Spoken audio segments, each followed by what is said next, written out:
Okay, this is going to be an old school Ring of Honor review. This is the very first Glory by Honor from October 5th, 2002, the Murphy Rec Center.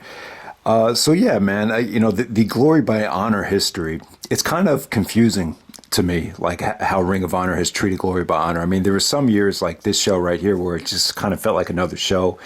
Even going back to some of the more recent ones, like they didn't really feel that special. Then there's other Glory by Honors that just felt like, wow, this is like the biggest show that Ring of Honor has ever done. Like when you get to Glory by Honor 5 weekend, and then you have, the first couple of Glory by Honors, they were just kind of average.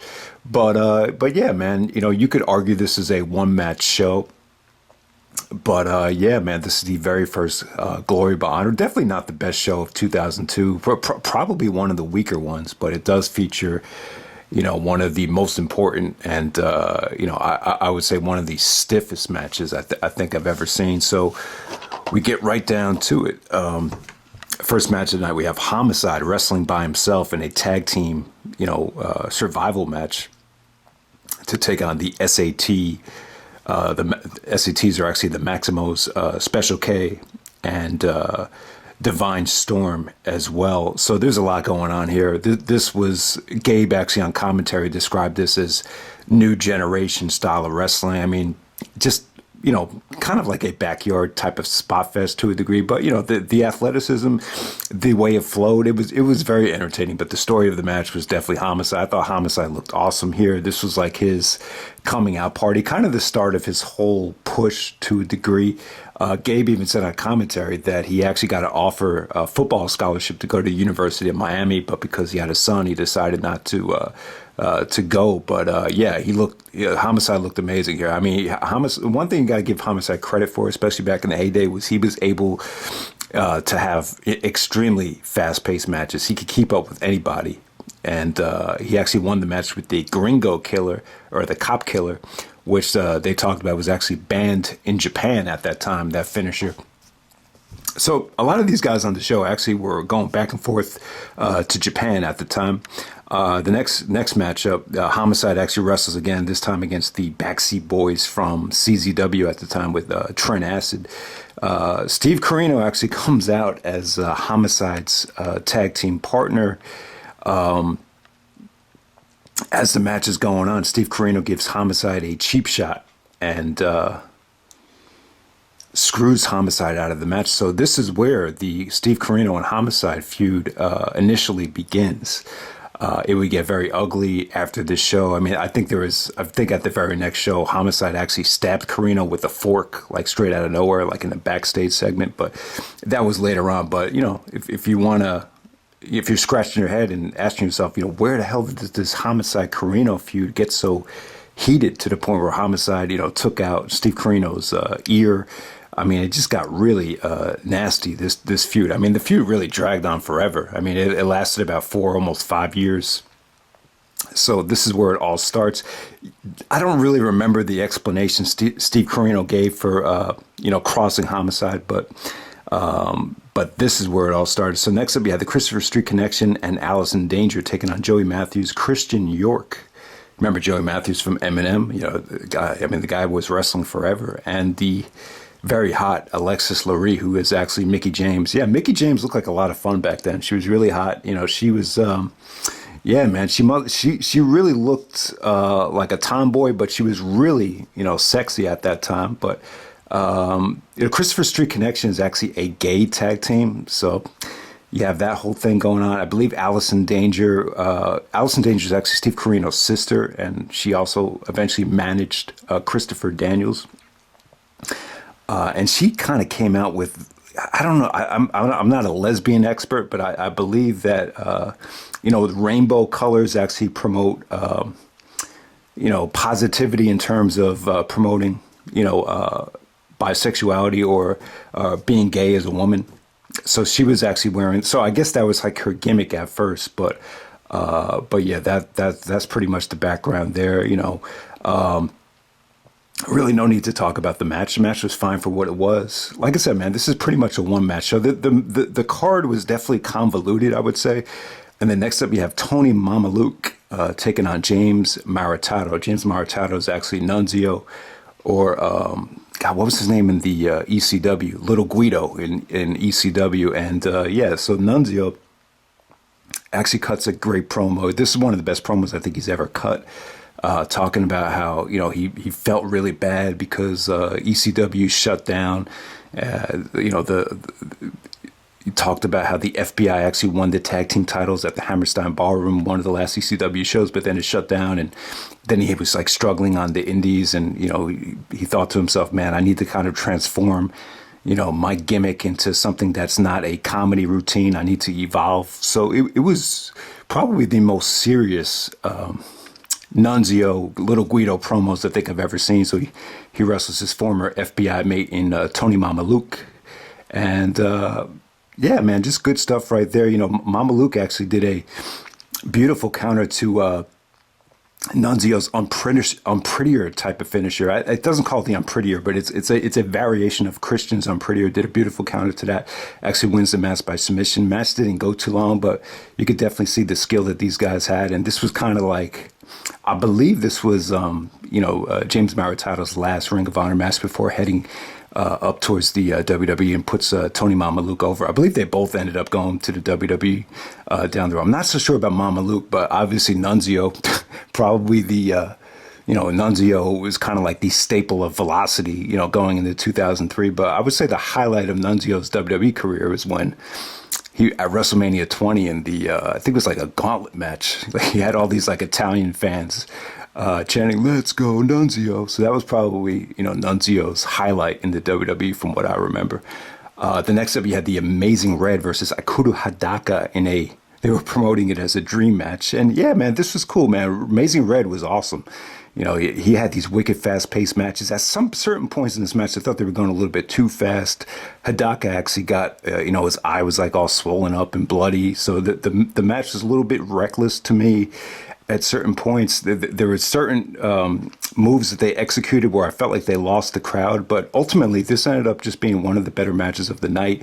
Probably wasn't like the dream match that they envisioned in terms of, you know, getting people to really remember this and talk about this. You know, I forgot about, you know, how good this match was. But, you know, you really got to see what Hidaka can do now. I'm not so sure how Hidaka's career played out in Japan. I really don't remember much about him, but you know, the important thing to remember is the Amazing Red during like the Murphy Wreck era of Ring of Honor. Amazing Red was, you know, definitely one of the most important guys there. So next up, you have Fast Eddie taking on Don Juan. So these are two of Rudy Boy Gonzalez's students. And they were able to just kind of show what they can do really fast. Fast Eddie looked pretty impressive, but it didn't go too long to really, you know, get anything going there. So next up, you had the Texas Death Match between Steve Corino and Rudy Boy Gonzalez. So if you haven't heard, you know, this is a pretty interesting story. You know, a lot of these guys, like Spanky, Bryan Danielson, Michael Shane, I believe even Paul London, they, you know, obviously they all wanted to become wrestlers. They're all fans of Shawn Michaels. So they went down to the Shawn Michaels Wrestling Academy, which, you know, got some exposure before Shawn Michaels retired. And, you know, going into 1999, you know, there was a lot of these guys that were actually training, went down to Texas to, you know, train with Shawn Michaels. You know, Shawn wasn't, from what I remember, Shawn really wasn't there a lot of the time. So one of the guys that really was like the main trainer there was this guy named Rudy Boy Gonzalez. I'm going to assume he might have been associated with Jose Lothario, you know, Shawn Michaels' trainer. You know, they actually brought him out to manage Shawn in 1996. So, you know, it was Rudy Boy Gonzalez that really, you know, got credit for, you know, training a lot of the guys that signed up for the Shawn Michaels Wrestling Academy. So you really got to see what he can do there. But this is pretty much a beatdown from Corino. You know, this is a feud that had been going on, I guess, in other promotions. So Corino got really bloody here, but ultimately Corino goes over in a Texas Death Match, where it's the kind of match where you have to lay the guy out for, you know, at least 10 seconds after you pin him. So there we go with that. Next up, you have the match of the night. You have Low-Ki versus Samoa Joe, and probably the stiffest match in Ring of Honor history right here. So yeah, this is Samoa Joe's Ring of Honor debut. He was very slim back then. At the time, if you see this, he's actually has bleach blonde hair. not carrying as much body fat. And yeah, man, he looked great here. You know, even though Joe was slimmer, it's, you know, the fans were still like wild when Low-Ki, you know, got him off of his feet and delivered a Saito suplex to him.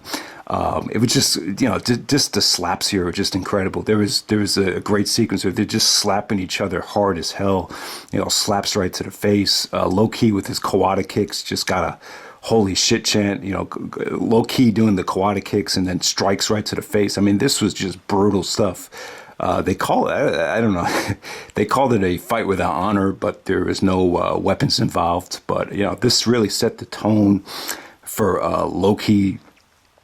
I mean, Low-Ki was just so good in 2002. I mean, it's amazing how great he was. I mean, he, you know, this was really like the only great year that he had in Ring of Honor, but it was so good that, you know, it's still, you still kind of put him in the category with some of the best workers that have come through Ring of Honor. And yeah, man, I mean, Joe was so impressive in this match that they were kind of on the fence about, you know, bringing him in from California to every show. But after this match, it was like, man, this is a no-brainer. We'll spend whatever we have to spend to bring Samoa Joe in. I mean, it'll be worth, you know, flying Joe in for the price of like 3 guys. All right, so next up, we had a non-title match. You had Xavier taking on Jay Briscoe at 18 years old. At the time, Mark Briscoe was still not allowed to wrestle in Philadelphia. So Xavier actually won the belt at Unscripted a couple weeks earlier from Low-Ki. And I was kind of scratching my head. I'm still like not clear as to why Xavier, you know, beat Low-Ki so quickly. And, you know, but, you know, I'm going to kind of assume that this is Christopher Daniels' idea to give Xavier the belt. I just feel like Christopher Daniels was being unselfish because I think at the time, you know, Daniels was 30 years old. He had been wrestling, you know, all over the indies for a while. And he probably felt like he was so established that, you know, you kind of, you know, why not just give the belt to someone that's kind of an unknown and, you know, create a new star. So I think that's probably one of the reasons why Xavier won the belt so soon. And on top of that, you know, I think they wanted the belt to be within the heel stable for the storylines, so the Prophecy can, you know, promote the fact that they have the belt. It's just easier to have storylines if the heel stable has the power or has the title. I'm going to assume that was probably the case. But Jay Briscoe, give Jay Briscoe credit. I mean, think about how long the Briscoes have been in Ring of Honor. And, you know, if you think about Jay Briscoe as a singles wrestler, you know, the fact that he got it was a non-title match, but the fact that he's facing the ROH champion as soon as he gets the belt. I mean, it just shows you the longevity and how long, you know, Jay has been a, you know, member of the company. And yeah, it's just a shame, man, because I love the Briscoes, but I always like felt like Jay Briscoe, you know, I definitely remember like there was a lot of comparisons to Stone Cold, you know, back in the day, you know, going back to 2011, like it really felt like Jay Briscoe could really, you know, out of anybody really kind of, you know, you saw a lot of similarities there. But yeah, so Jay Briscoe goes over and earns himself a title match over Xavier, and then there's a Samoa Joe and Prophecy beatdown on Jay Briscoe. So at the time, Samoa Joe was actually hired by Christopher Daniels and the Prophecy as a heel, and you know, Joe kind of had like a all business, you know, he was like only there for the paycheck, only there, you know, for business. It wasn't really like when you watch these backstage segments, it wasn't really like he enjoyed being around Christopher Daniels and the Prophecy. All right, so next up we have the Carnage crew taking on the Hit Squad. This is just a crazy brawl featuring a nasty pile driver through a table. So Dan Moff actually takes a, you know, spike pile driver through the table off the top of the stage. Basically looks like they're like in an elementary school type of thing. So off the stage onto the basketball concrete floor. That's a sick bump. You know, they sold it like Dan Moff really got injured. But I'll tell you what, you got to be like safe, and you got to know what you're doing to do that spot, because if something goes wrong in that situation where you're spike pile driving a guy through a table on a basketball bubble floor, I mean, the guy will get paralyzed easily. It's not like a situation where, you know, Austin takes the pile driver from Owen Hart where he's getting spiked onto the mat. The mat's a little bit more forgiving than, you know, that bubble basketball court, which is just brutal. So, you know, Carnage crew, Hit Squad, you guys know how that was. It's just a crazy, you know, brawl. You know, the fans are just scrambled all over the place, kind of chaotic. But so next up, we have Michael Shane taking on Spanky, taking on Paul London. This is a three-way dance. featuring a lot of the guys from the Shawn Michaels Wrestling Academy. And, it's kind of bland to me right here. London got eliminated a little bit too quickly in kind of a cheap fashion. Michael Shane kind of doing a dirty, cheap pinfall on Paul London. So London and Shane really weren't able to escalate the magic that they created in the unscripted match. But Michael Shane and Spanky kind of went at it, and it was okay. It was just kind of lacking something. They really put over how Shane was really an asshole, a prick, it's some kind of a cocky. I guess they wanted him to be more of like a Shawn Michaels type of heel from 1997. That's kind of how he presented. And this guy was you could definitely tell there's a lot of Shawn Michaels influence to him. Just the way he did the elbow drop was like basically identical to the way Shawn did it. So yeah, man. I mean, he went over Spanky, and yeah, the match just never really got going for me. I mean, it was fine for what it was. I just think when you look back at Spanky and Paul London's career, I think these guys had a ton of passion for wrestling. I thought both of them were extremely exciting wrestlers. I just think what hurt both of them was I just don't think they were able to overcome some of the negativity and some of the, the politics, the dirty side of pro wrestling. I thought more so than anybody, I thought that kind of, held both Spanky and London back from really, overachieving in the WWE, if that makes any sense. And then the main event, you have Christopher Daniels taking on Doug Williams. And I guess this would be kind of like a dream match at the time, because you got to remember at the time, Daniels was pretty well established. And then, Doug Williams from the UK was very well respected. So one-on-one main event of Glory by Honor made a lot of sense. All right, so when I watched this match back, I think they were kind of holding back here. They were supposed to have an Iron Man match at Scramble Madness on November 16th. For whatever reason, Daniels couldn't make the show, and Bryan Danielson actually replaced him. And then Danielson and Doug Williams had a pretty good, 30-minute Iron Man match. So I think they were saving a lot of stuff for the Iron Man match, but I don't know. It was kind of a bland matchup. Daniels and Williams, I just don't think the combination worked that well. Daniels is really skinny compared to Williams, so it was really tough to make this thing really work. But I thought it was, Daniels was really crisp at the time, not carrying a lot of body fat at all, just like Loki. Williams was just a beast, though. He definitely. There's a lot to like about Doug Williams. When he hit the Chaos Theory, it wasn't, Daniels actually got out of it, but it wasn't like it set the world on fire. I don't think it really got the reaction that they were hoping for. Daniels actually gets a dirty victory with the foot on the ropes, kind of disobeying the Code of Honor, which was, Christopher Daniels was, the top heel in the Ring of Honor at the time. He would always, go against the Code of Honor. He was anti-Code of Honor. So that's pretty much how it ended. And it ends with actually Dick Togo and Low-Key coming out to kind of do a beatdown on the Prophecy. Every time I see Dick Togo, I think of that PWG Fear match where I remember there was a YouTuber named Sean Carlton Zero, and he actually was upset at some of the ratings on the show, because the Young Bucks had like a 4.5-star match on that show, and which is like a higher rating than the Dick Togo match. So he was like, oh, it's hard to believe that the Young Bucks outperformed Dick Togo. But yeah, it was low-key Dick Togo, and I think Jay Briscoe making the save on the beatdown on Doug Williams. Then he had some backstage segments with the Prophecy and Michael Shane and Xavier. And yeah, so, it was a pretty good show right here. There's nothing I would recommend checking out other than Low-Key versus Samoa Joe. You want to see the first Low-Key Samoa Joe match? It's on this show. I feel like we were robbed of Low-Key versus Samoa Joe in Ring of Honor. You heard rumors that it was supposed to be the main event of Final Battle 2004. You really didn't get to see it that much in TNA. The only time I remember it happened in TNA was like in a triple threat. I think the triple threat match where Joe lost the X Division belt. Low-Key was in that match, but you really have not seen the magic that Low-Key and Samoa Joe created that much. If you want to see another match between Joe and Low-Key, check out PWG All-Star Weekend 5. They had a really good match on that show. It wasn't as mind-blowing as this, but yeah, man, the Low-Key Samoa Joe combination is awesome, and I just feel like we were robbed of it for whatever reason. But yeah, man, that's the first Glory by Honor. Look forward to some more missing Glory by Honor reviews that don't have full show reviews. Obviously, I'm not going to review Glory by Honor 5 again. It's already up there. I think there's 2 reviews of that show. Also, you got Glory by Honor 8.